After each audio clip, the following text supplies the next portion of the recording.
Pemirsa Masindo TV, selamat datang di reportase demografi untuk TV yang perdana. Reportase ini akan membahas mengenai bangunan-bangunan yang layak Anda kunjungi pada saat kunjungan Anda ke Saigon, Vietnam. Pada kesempatan pertama kali ini kita akan membahas mengenai kantor pos sentral Saigon, Central Post Office, yang merupakan salah satu bangunan yang sering dikunjungi oleh wisatawan, baik domestik maupun mancanegara.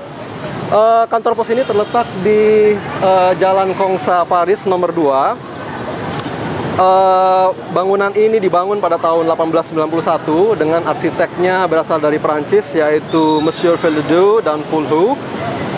Dia arsitekturnya mencoba menggunakan gaya campuran antara Eropa dan Asia.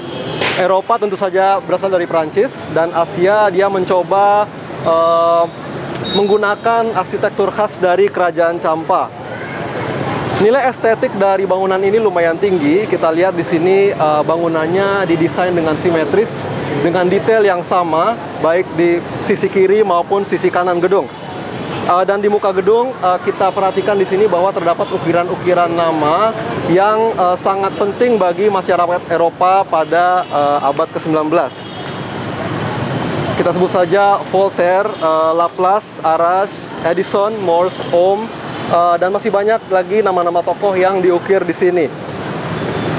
Arsitekturnya sendiri relatif sederhana, tidak terlalu banyak ukiran-ukiran, tapi karena dia mencoba menggabungkan dengan khas timur, maka terdapat ukiran-ukiran seperti kepala naga, bangunan muka manusia, dan juga patung-patung bunga.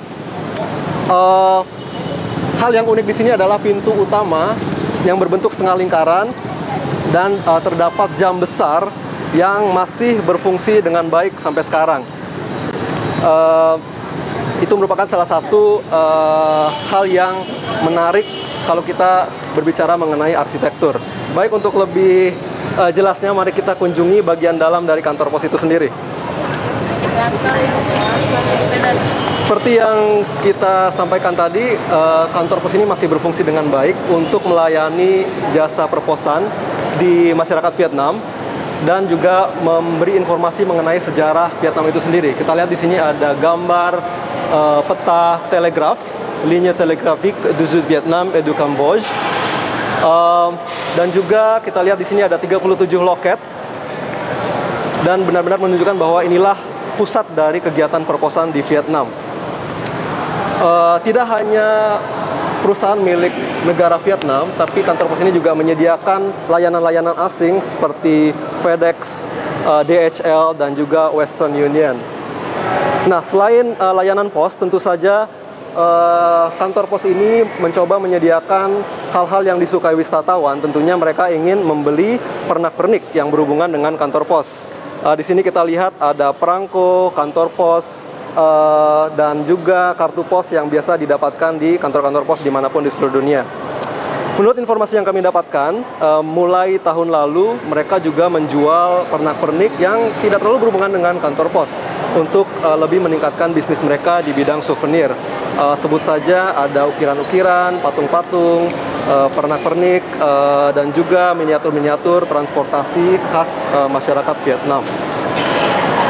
Inilah gambar-gambar yang mungkin bisa pemirsa lihat di sini. Pemirsa, kalau Anda mengunjungi kantor pos ini di hari kerja, Senin sampai Jumat, Anda bisa menemukan seorang karyawan yang cukup senior. Dia sudah bekerja di sini selama 60 tahun, dan dia bisa menjawab pertanyaan-pertanyaan yang Anda miliki mengenai aktivitas di kantor pos ini. Tugas dia sebenarnya adalah menerjemahkan surat-surat bahasa Vietnam ke dalam bahasa Inggris atau Perancis bagi masyarakat Vietnam yang membutuhkannya. Dia ini sangat terkenal di kalangan bisnis turisme. Namanya adalah Mr. Dung Van Ngo. Dan Anda akan beruntung apabila bisa menemukan karyawan tersebut pada saat jam kerja. Baiklah, pemirsa Masindo TV, mungkin itu sedikit informasi yang bisa kami sampaikan mengenai kantor pos Saigon ini. Mudah-mudahan sedikit informasi tersebut bisa memberikan motivasi kepada Anda untuk lebih banyak mengunjungi tempat-tempat seperti ini. Kami akhiri reportase perdana dari Demografi Masindo TV. Saya reporter Putu Yudana dengan kameramen Sugeng Endar Siwi melaporkan dari Distrik 1, Saigon City, Vietnam. Terima kasih.